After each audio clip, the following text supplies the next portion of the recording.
So in this week's chapter of Naruto, not much happens, but we get 2 awesome color pages, and Obito might be dead. So like I said with the intro, we got 2 awesome color pages. One of them had nothing to do with the story. It was just this awesome Wild Wild West Naruto. We had Naruto with an angry looking like black, or not black, like brown stallion. And then we had Sasuke and Sakura and Kakashi in the back looking barely relevant, just like in this chapter. And then that's mean, man. That is mean, but I mean, that's kind of the theme of this chapter as well. Before we get into that, you know, he is questioning his relevancy within the Naruto universe. You know, he kind of is like, I have no more eye powers. I have barely any chakra. How can I help on this epic monster battle that's going on in front of me? Of course, there is an answer to that question later on in the chapter. And then the other color page, Corey, what did you think about that one? It was basically just a lot of exposition, which, if they're going to do a color page, at least try to do it something that's really, like, awesome and creative. It was basically just all of the Kages and Hagoromo just talking about how they're going to help out Naruto and Sasuke against the battle with Kaguya. And the battle with Kaguya is what really dominates this week's chapter. It's basically just more of Naruto fighting against her, and it's the type of chapter where I think I'm going to appreciate it a little bit more when it's done in the anime form, because all the action this week isn't really that crazy. It's basically just Kaguya summoning swords and weird, maybe those like Kimimaro bones from her body, and fighting against the Naruto clones, and trying to take out that one that has the black chakra balls on his back. What is kind of a nice twist is that Naruto can actually move those around to different clones. Yeah, and it also seems interesting, that fight is cool. Like, I really enjoyed reading that fight, but it was like the first 10 pages of the chapter. And this is what I mentioned in the beginning when I was saying not much happened, because it's like, we already knew they were fighting, and you had Kakashi's like banter about, oh, I can't even help, and then he saw Naruto trying really hard and it inspired him and he got back in there. And then like the big shift of this chapter is obviously when Sasuke, Obito, and Sakura come back. And I was kind of expecting this to be like a bigger thing, but they just kind of show up and then they just keep moving on with the next thing. But what's really awesome about this is Kaguya uses another one of her brand new abilities, and this is one that Zetsu's been bringing up for quite some time, and apparently uses up a lot of chakra. She technically uses 2 techniques, but she uses this Fujitora no Jutsu, which has all these weird pyramid-like structures erupt from the ground, and all of this gravity starts affecting all of the characters and pushing them to the ground.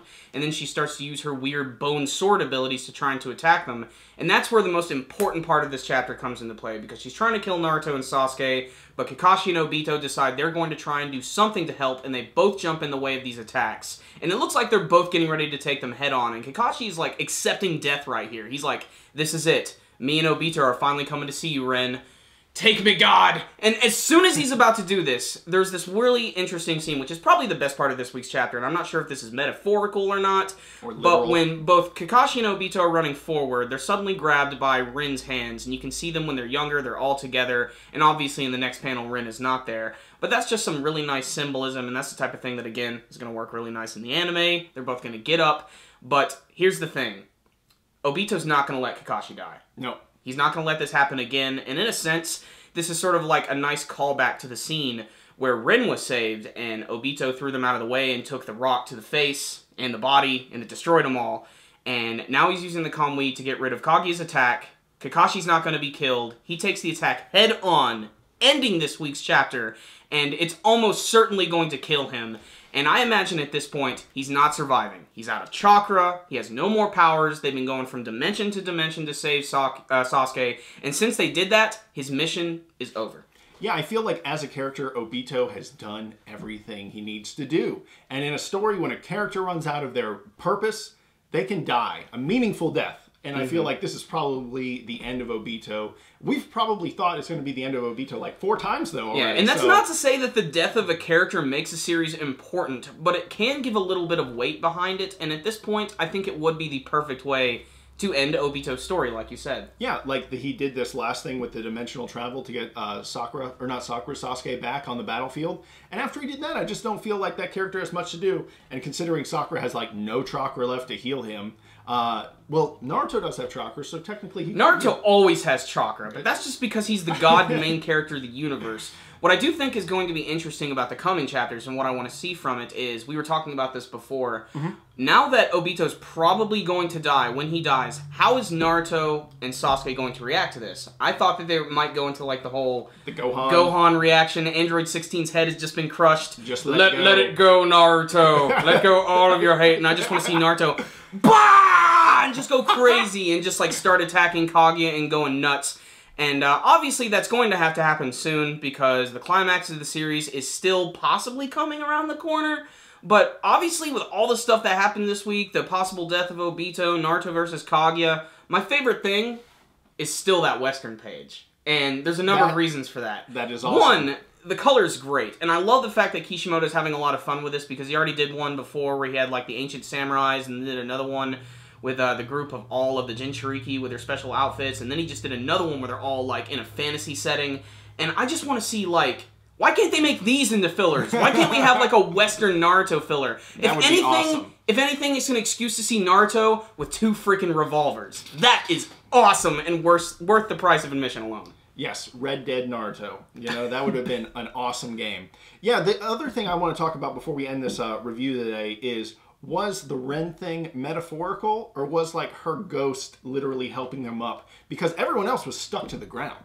And I mean, those were powerful characters that were like glued to the ground. I'm just going to say it's like symbolism and metaphor, but only because they're in like Kaguya's special dimension. And she probably won't allow like any sort of like weird spiritual interference. Or, opposite direction, maybe because they're in her special dimension, ghosts can communicate easier. Then where the hell is Dan and all the other characters? Why isn't Dan helping out? Why isn't Dan He's like the most ghostly mofo in the entire series. He should be helping out right now. Yeah, well, that's like a ghost. Never mind. We won't get into this. We could go deep into the Naruto verse right now.